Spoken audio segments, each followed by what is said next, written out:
Xiao menanyakan keberadaan Gunung Dewa Taigu dan berniat ingin menyusul ayah dan ibunya di sana. Tapi Dewa Willow tidak bisa mengizinkannya dikarenakan masih terlalu berbahaya jika dibandingkan dengan kekuatannya sekarang. 我已经开了3个洞天。古神山上生活着无数纯血凶兽，但你不能去，便是让你送死。弃儿。 Dewa Willow mengirim tubuh spiritualnya ke alam Dewa Void untuk berkultivasi terlebih dahulu.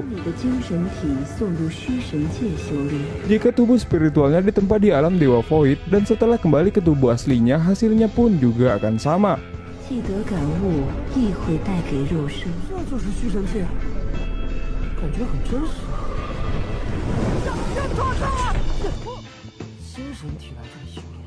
Xiao melihat harta tulang yang menempel pada batu, dan ia pun berusaha keras untuk mengambilnya. Sampai dua kakek pun menghampirinya dan memberikan sebuah tantangan terhadap Xiao. Apabila ia bisa mengambil harta tulang tersebut, maka mereka bersedia menukarnya dengan banyak uang.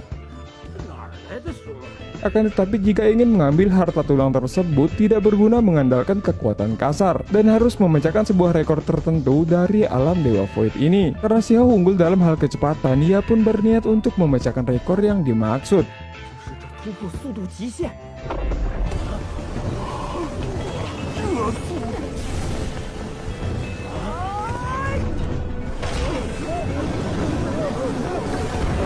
Dan semua harta tulang tersebut pun terpental.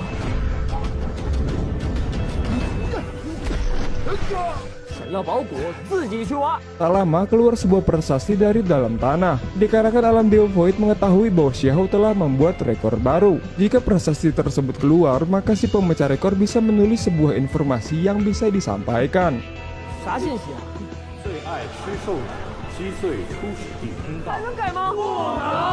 Bahwa sebelumnya Si Yi sempat memecahkan beberapa rekor tertinggi di alam Dewa Void tersebut.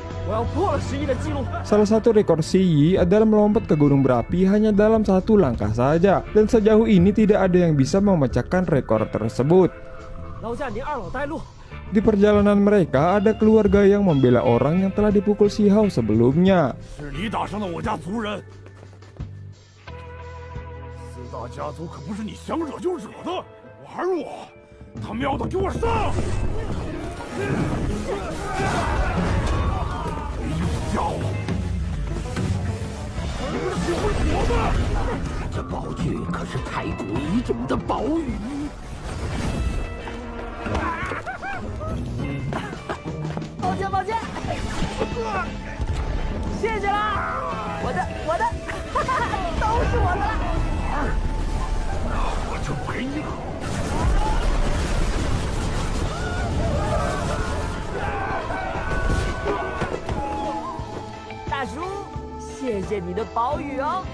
Rekor demi rekor telah dipecahkan Xiao. Dan singkat cerita, Xiao sedang menunggu untuk memecahkan rekor kakaknya sendiri, yaitu dengan melompat ke gunung berapi tersebut.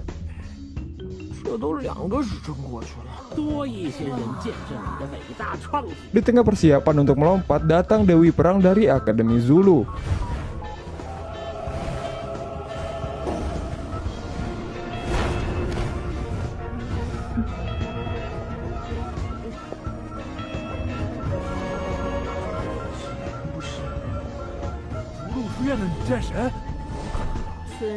Ia bermaksud apabila berhasil memecahkan rekor Si Yi, ia akan mengundangnya untuk masuk ke akademi.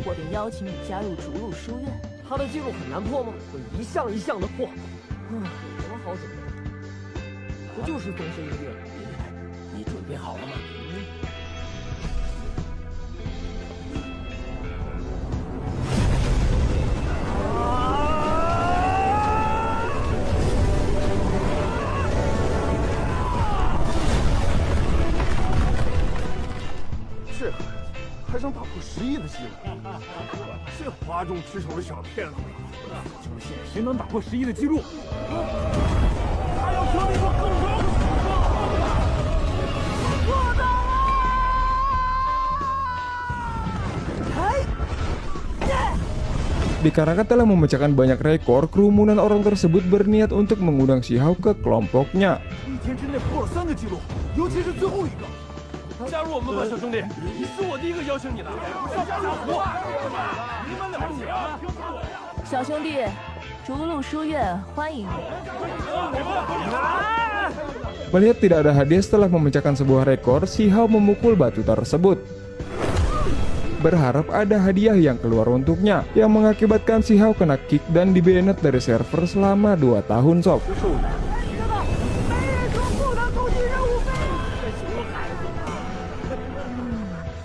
Singkat cerita, Xin berpindah ke desa batu. Xiao berniat untuk pergi ke pavilion Butian untuk berlatih agar menjadi lebih kuat. Dengan begitu, Xiao bisa pergi ke Gunung Dewa Taigu untuk menemukan ayah dan ibunya.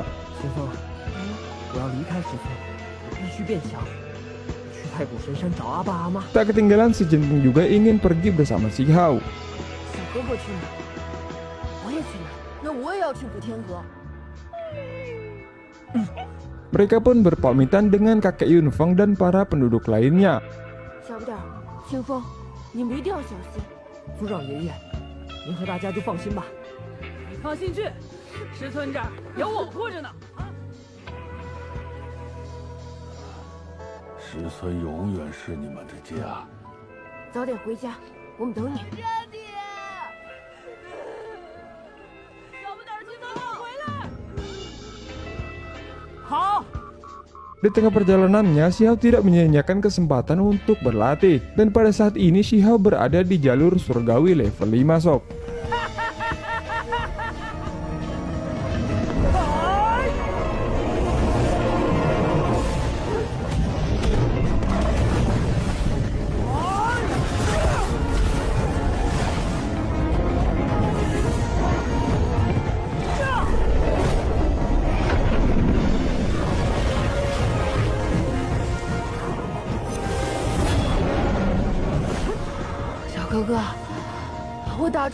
Dan akhirnya si Jinpeng makin hari makin kuat dan telah berhasil menerobos ke ranah Blue Transformation Realm.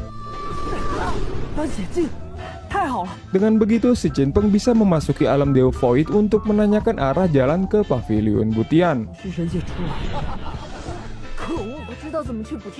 Si Jinpeng mengatakan bahwa Xiao sangat terkenal di alam Dewa Void dan menjulukinya sebagai anak beruang. Dengan begitu, Xiao tidak ingin identitasnya diketahui dan ia pun berniat untuk menyamar sob.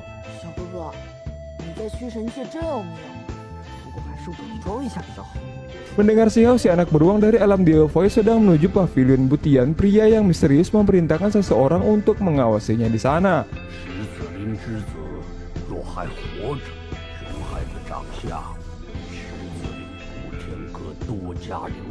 Xiao pun merubah dirinya menjadi gendut. Mereka berdua melihat sekerumunan orang yang sedang membaca sebuah pengumuman bahwa siapa saja yang berhasil menemui si anak beruang, sekte yang bernama Dingyin akan memberikan hadiah 100.000 koin emas. Xiao memberikan token kepada Xi Jinpeng agar ia bisa langsung menjadi murid penting di pavilion tersebut.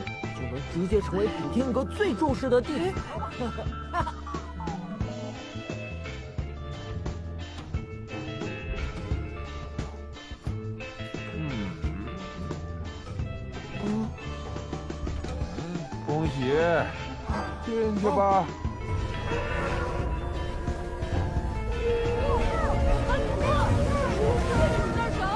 只要你来逐鹿书院，我保证他们现在还不是补天阁的弟子。 Singkat cerita, ujian pertama pun dimulai, yang dimana mereka memasuki sebuah medan perang.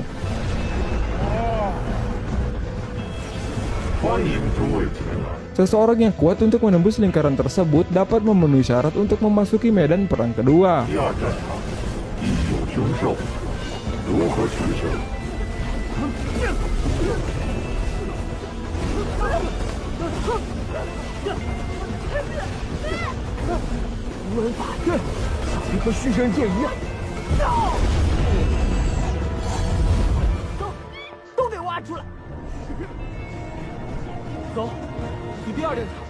Panitia pengawas ujian pun merasa heran, dikarenakan semua harta tulangnya hilang, lingkarannya sangat tidak stabil, dan banyak orang yang lulus ujian.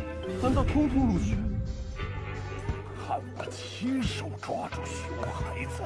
Ketika Xiao telah masuk ke medan perang kedua, ia membaca tulisan sebuah monumen misi yang dijelaskan orang yang memiliki 2 batu butian dianggap lulus, dan yang memiliki lebih dari 10 batu akan mendapatkan guru pribadi untuk berkultivasi. Di sisi lain, seorang pria misterius yang bernama Xiao Tian berniat untuk merebut batu butian milik Xiao. Dirasa kurang lengkap apabila ujiannya terlalu mudah. Di ujian ini pun terdapat beberapa penghuni, yaitu para monster.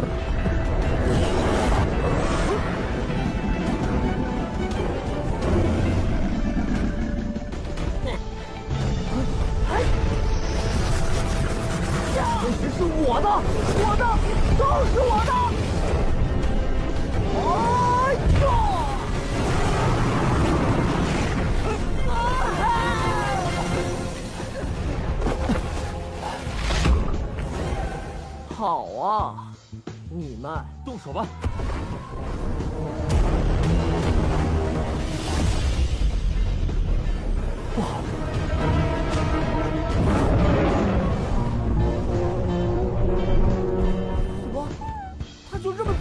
Monster besar harimau hitam tersebut diketahui penunggu sebuah tanaman yang bernama teratai hitam. Xiao pun berniat untuk mencuri tanaman tersebut.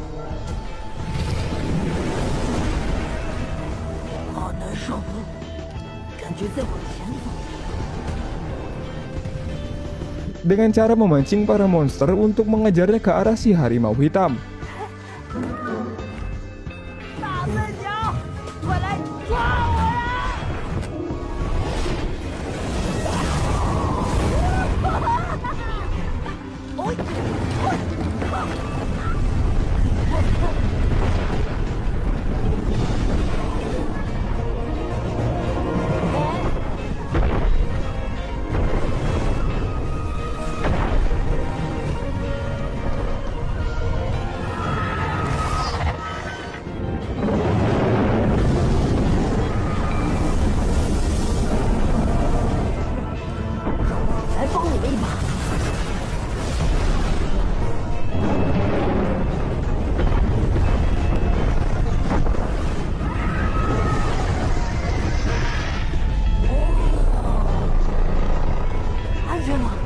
Melihat ada kesempatan, Xiao tak menyanyiakan kesempatan tersebut.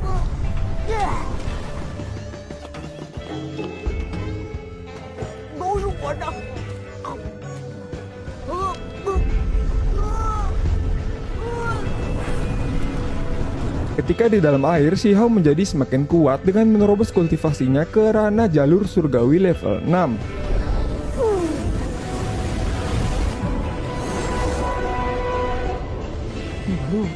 Dan scene pun beralih yang dimana seorang pemuda yang bernama Zuo Yuhao dipaksa untuk menyerahkan batu butian yang sudah dimilikinya. 别打了，补天石给你。我认输。抱歉，规则如此。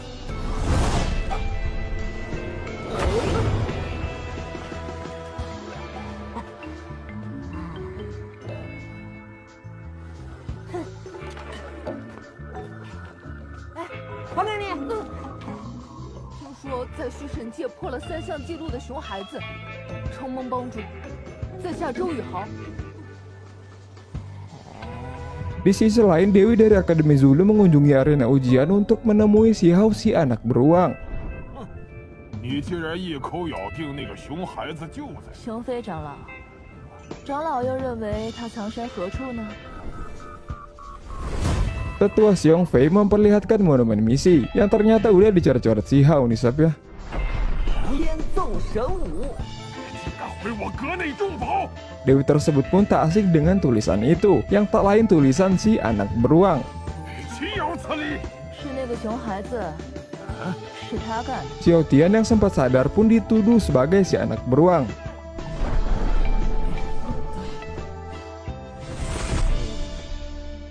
就是你吧！ 他不是熊孩子，就是熊孩子，萧天。 便为什么熊孩子 Singkat cerita, di halaman pavilion Butian, para murid memberitahukan bahwa putri dari Kaisar Api dan Shi Yi juga ada di pavilion ini. 我的女儿和成同时也来了。 Mereka berdua diperlakukan dengan berbeda dari murid-murid lainnya. Si tetua Xiong Fei berniat untuk mencari pelaku yang mencoret-coret monumen misi, dengan imbalan mendapatkan pelatihan khusus. 亲自给他特训。 抓住熊孩子！抓住熊！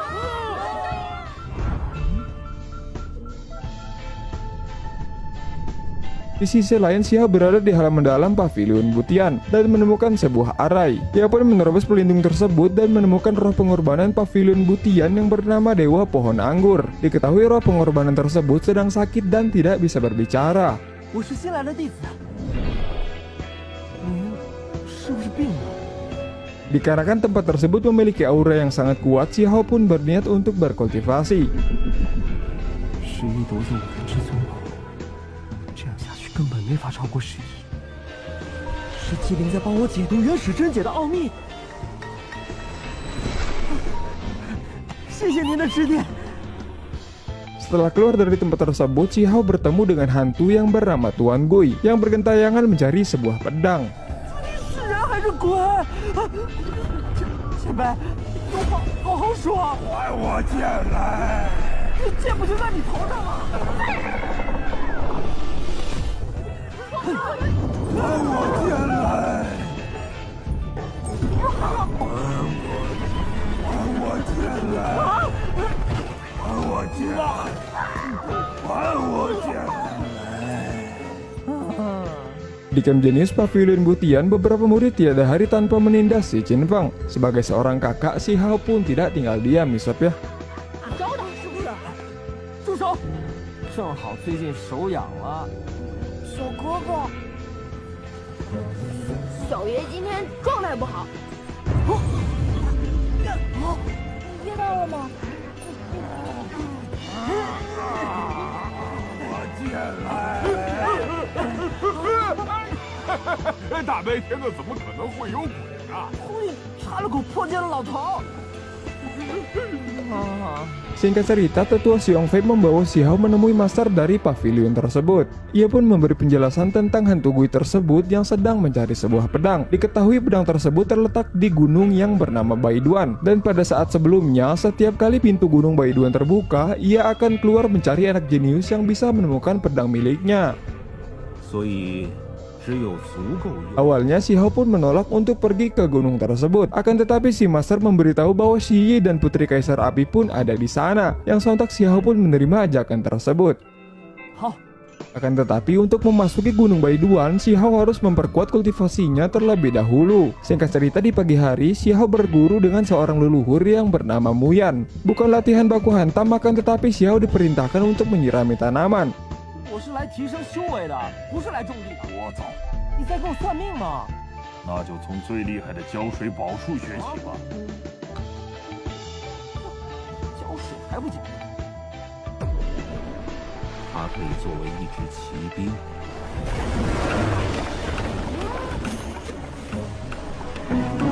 好，把药田给我收拾好。 Di sore hari, Xiao melihat luka pada muka si Qin Feng 你的脸怎么了？ yang diduga bekas bulian para murid di Camp Genius. Xiao pun memberikan sebuah obat yang sempat dicuri si monyet kecil. 不能要，摘都摘下来了，毛球，下次千万别这样了。就留下来疗伤好了。 Dan di pagi harinya, Mao Qiu digantung di bawah pohon. Dikarenakan si leluhur tersebut telah mengetahuinya. 这是偷药罪应得的惩罚，毛球是我的宠物，他犯错了要罚就罚我。 别让人发现他的真实身份。 Mao Qiu pun memberi Xiao sebuah kode tentang si Qin Feng yang ditindas oleh para murid Camp Genius baru-baru ini.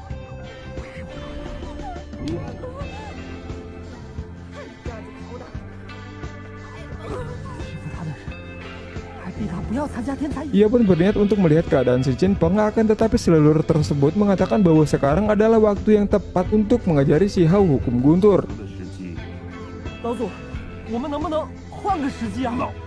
正是天彩营举行新生淘汰赛的日子，让那帮欺负期末的家伙别再骚扰他。老祖，你给我1个时辰就好了。 从现在开始， Singkat cerita, babak ujian kualifikasi untuk menjadi murid tetap di Camp Genius pun akan segera dimulai. Akan tetapi si Qin Peng dihentikan seorang bocah yang bernama Yu Feng dari klan Yu dan bermaksud untuk mengambil hak kuota murid di Camp Genius. 小子，不是让你今天别出门吗？ 我也想留在天才营。 Di sisi lain, si Hao masih berada bersama si leluhur untuk mempelajari teknik guntur. 我传你修炼雷道法则之法。 Masih tetap khawatir dengan keadaan si Qin Peng di Camp Genius, ia pun ingin pergi dari tempat tersebut. 老总，那我先去看一下清风。我就去一下下，马上回来，不行吗？ Si leluhur pun tidak memberikan si Hao kesempatan untuk meninggalkan pembelajarannya. 浇灌，这算什么修炼吗？我不练了，百断山我不去了，阵法就会开始吸引雷电过来。赶快离开这里！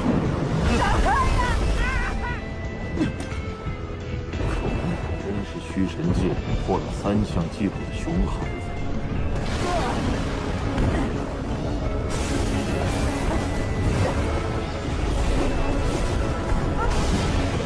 早就结束了，也不知清风有没有通过。雷道法则根本就是在浪费时间，心性漂浮，难成大器。天阁又怎么能把希望放在你的身上？交给你看！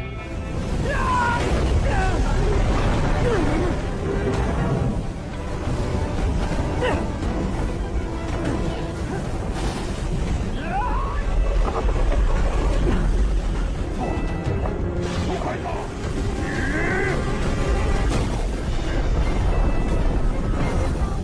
怎么能这样急功近利呢？你倒好，把我的心血全都毁了。 Singkat cerita, keluar pusaran petir yang bernama Mata Badai 9 Guntur. Tidak peduli seberapa besar dan apapun resikonya dan demi kultivasi si Hao, si leluhur membawanya masuk ke pusaran tersebut untuk menangkap guntur yang paling murni.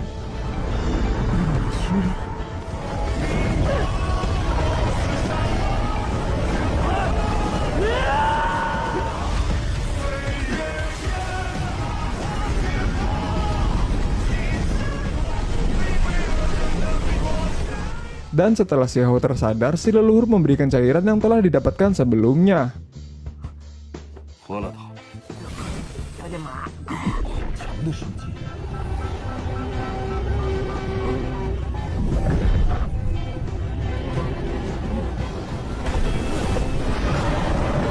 Dan pada saat yang sama datanglah si Master Pavilion.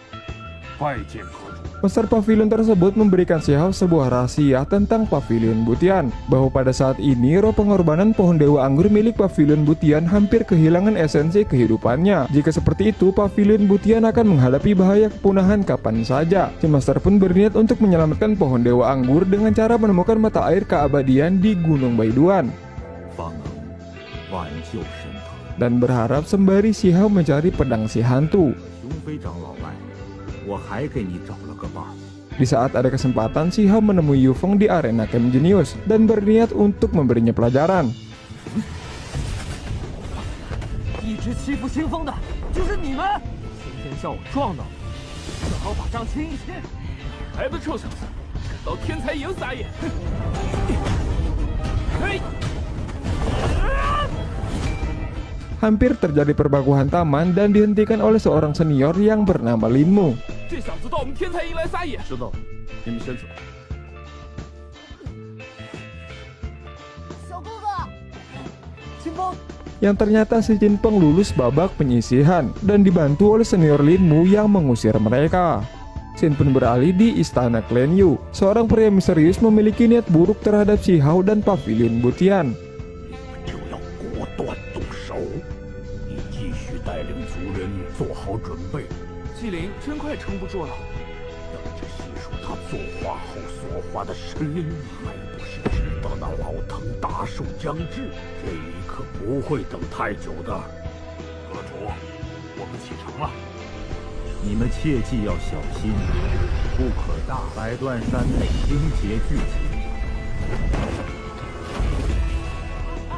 走。 我会照顾好大家的。百断山，我来啦！ Di sisi lain datang segerombolan master segel dari klan Yu yang dipimpin oleh seorang wanita yang bernama Simo. 小哥哥，请放心，我会照顾好大家的。 Di sisi lain datang segerombolan master segel dari klan Yu yang dipimpin oleh seorang wanita yang bernama Simo. 我会照顾好大家的。 Di sisi lain datang segerombolan master segel dari klan Yu yang dipimpin oleh seorang wanita yang bernama Simo.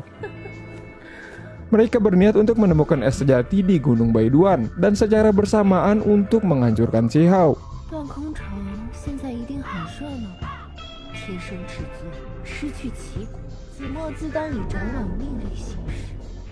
Xin beralih ke kota Duankong, sebuah kota transit sebelum memasuki portal Gunung Baiduan. Banyak para binatang buas yang juga ingin memasuki gunung tersebut, yang diketahui berasal dari Gunung Taigu.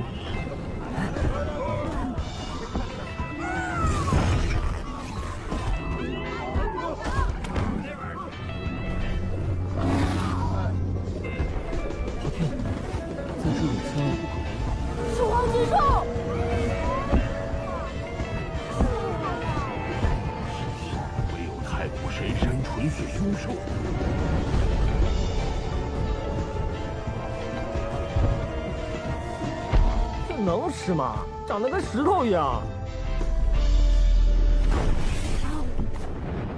还我烧饼！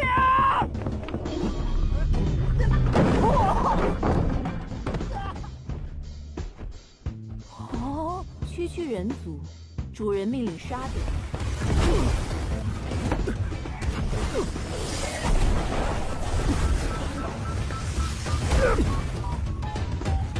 我们来自普天阁，无意冲撞阁下，实在抱歉。我普天阁虽不愿惹事，但也不怕事。百断山出现了，通道正在开启。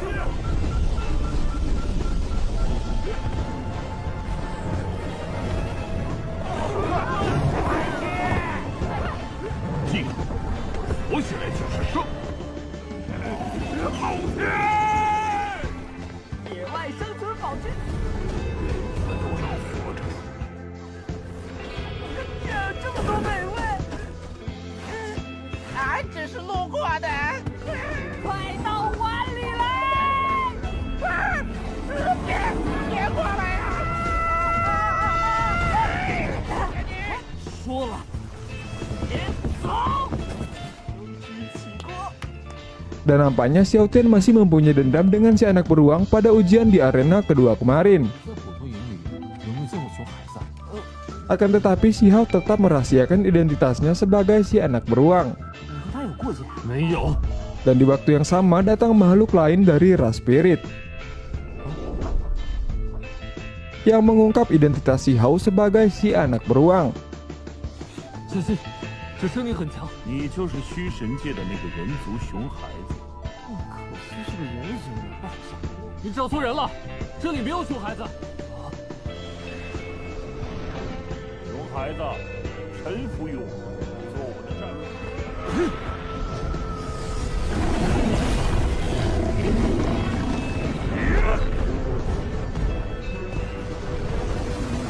看。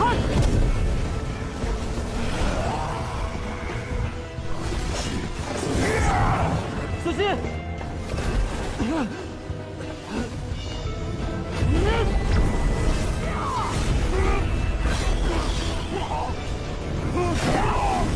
！Melihat gaya bertarung Xiao, dugaan Xiao Tian pun benar yang ternyata Xiao adalah anak beruang. Xiao Tian pun meninggalkan Xiao pergi dan berpisah di gunung tersebut.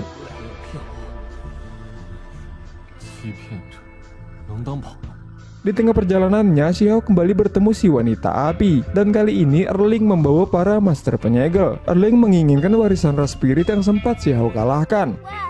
这头太古一种要交换吗？女胖子，哦，原来你就是火皇之女。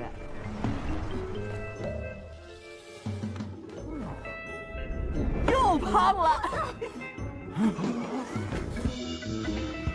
你敢打我的？屁股大，脾气也大，减肥不就行了吗？算你识相。 Dengan cara melakukan barter, dan ia memberikan sebuah artefak yang sangat langka pemberian gurunya. 唯一诀，这可是朱雀尊者所赐圣女。 用来给你换。哦，我用师尊圣语跟你换，你可没吃亏。既然这样，先陪我去个地方吧。 Di sisi lain, gerombolan Clan Yu pun masih berusaha mencari keberadaan Xiao. 熊孩子极有可能就是那个孩子，不除掉。继续找。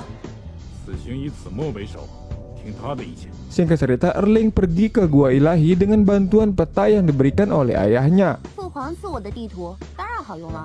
你为什么一定要进那神窟啊？我高兴啊！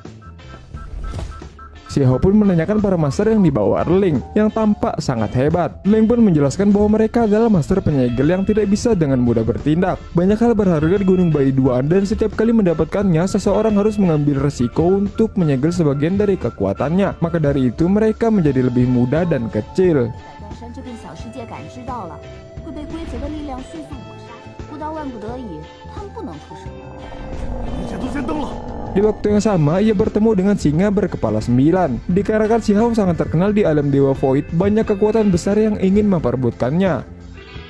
没办法，谁让我有名呢？名扬虚神界的熊孩子，我到处找你呢。师兄，你也对他感兴趣？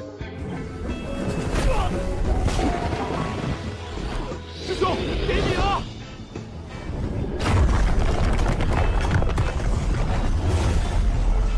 逆转！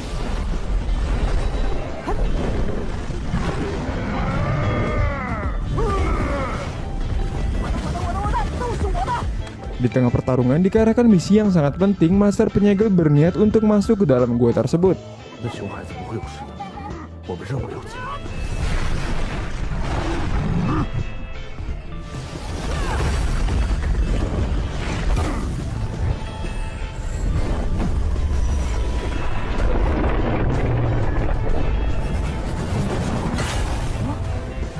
看我打得你满地找牙！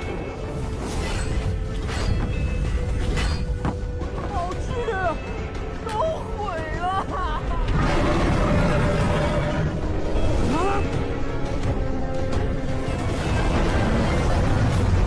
幻想系家里有事，回见。 Setelah Xiao mengalahkannya, ia pun memasak kepala singa tersebut dan menyerap esensinya, yang membuat Xiao kembali menerobos ke jalur surgawi level 7. Merasa terganggu dengan keberadaan makhluk asing, serigala tersebut pun mengejar siapapun yang masuk ke wilayahnya.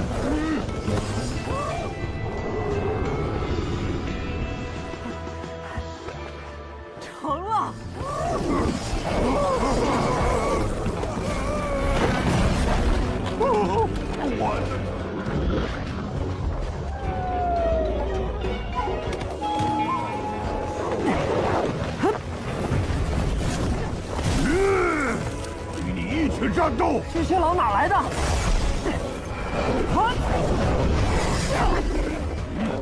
走！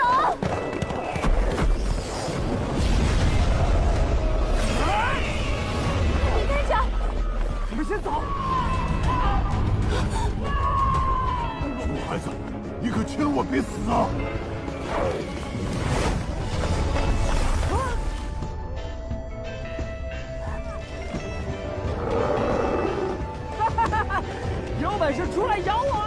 Ketika mereka semua berhasil keluar, Erling berhasil membawa harta karun sebuah telur emas. 这蛋不错，卤了吧？就知道吃，这可是个宝贝，你别乱来。怎么，又要我做红烧狮子头啊？行吧，你就当我小弟吧，就这么愉快的决定了。 Dan ketika Erling terbangun dari tidurnya, telur emas berubah menjadi batu.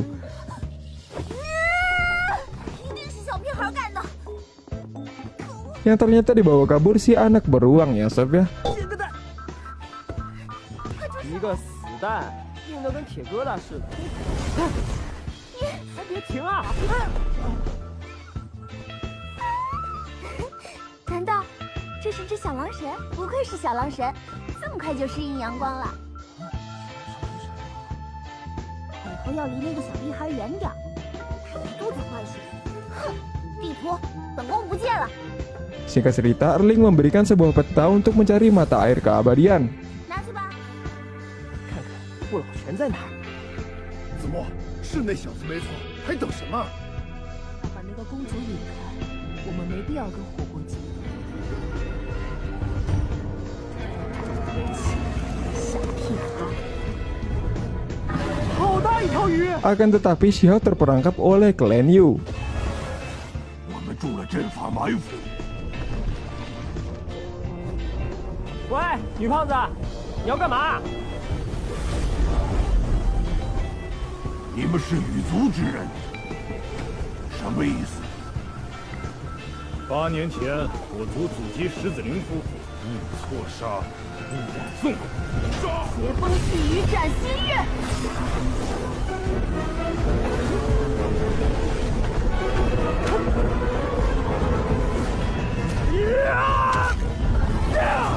要不我们出手好了？别着急出手，居然有专克无力族宝术的3米宝器，我还没使出绝招呢，想不到一世沉沦，大梦画卷。 Serangan tersebut membuat Si Hao masuk ke dalam mimpi dari nasibnya.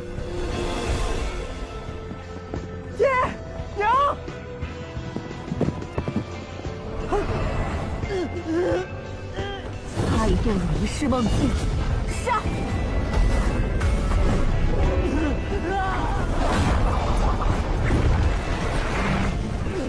Memiliki fluktuasi mental yang sangat kuat, Si Hao pun menyadarinya dengan cepat dan kembali tersadar.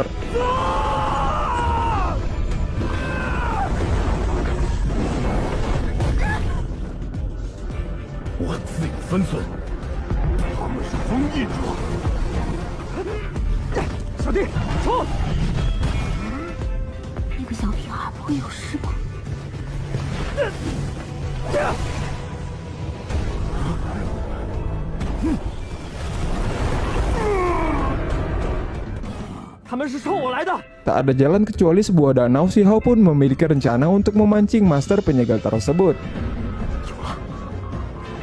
小心点，那小子怕他什么了？杀！ Di sisi lain, Si Hao bertemu dengan burung yang sempat dihajarnya pada saat itu.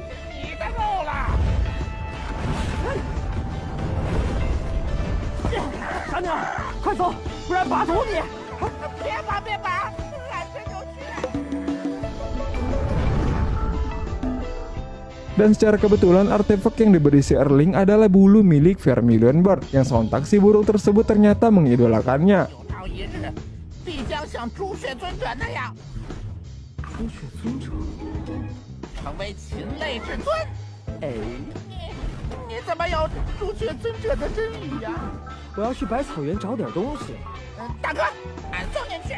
Di perjalanannya, Si Hao melihat kembali Xiao Tian yang sedang berkultivasi dan ingin menerobos ke jalur surgawi level 8. Dan muncul sekawanan kalajengking yang ingin menyerang Xiao Tian. Singkat cerita, Si Hao pun membantunya.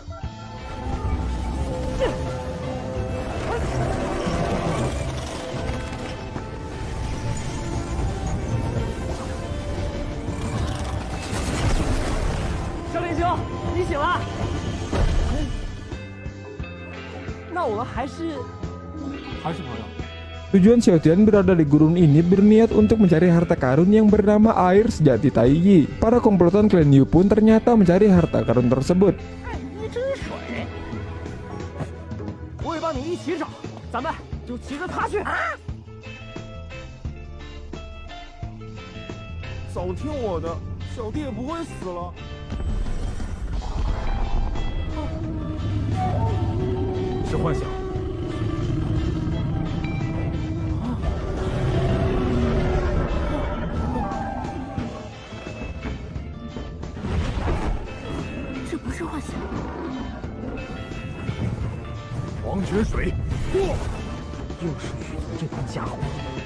Diketahui air sejati ini merupakan harapan untuk membangkitkan kembali kekuatan klan Yu.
帮他。大哥，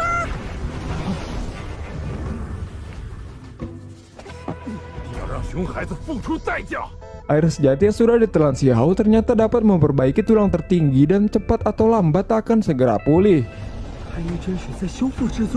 Dan pada saat yang sama, si Hao pun ingin menerobos jalur surgawi level 8. Masih dikejar klan Yu, Xiao Tian pun melindungi si Hao.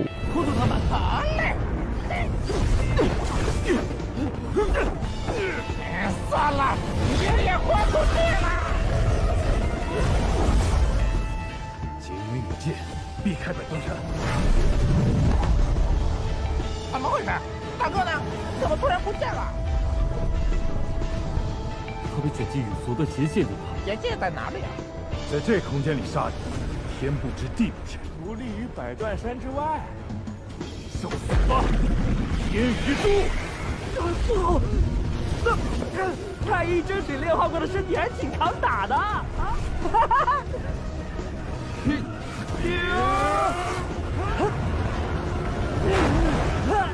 天也叫你粉身碎骨！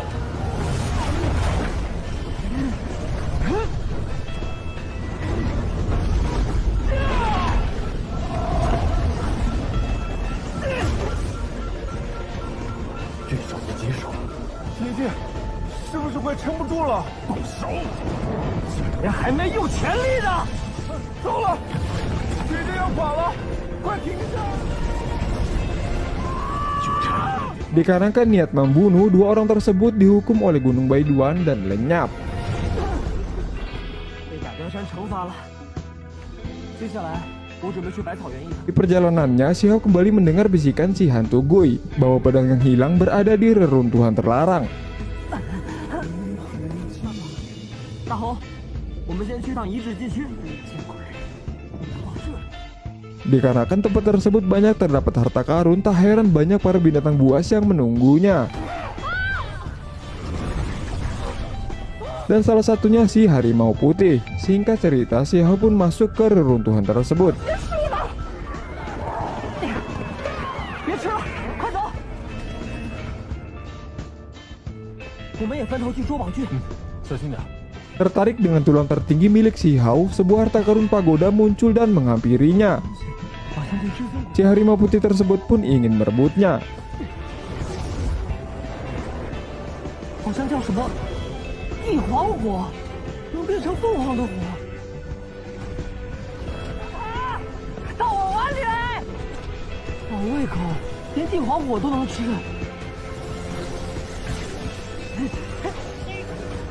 奈何不了你。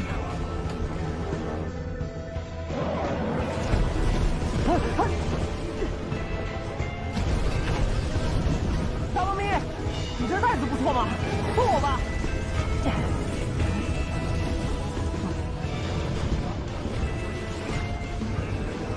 没用的东西！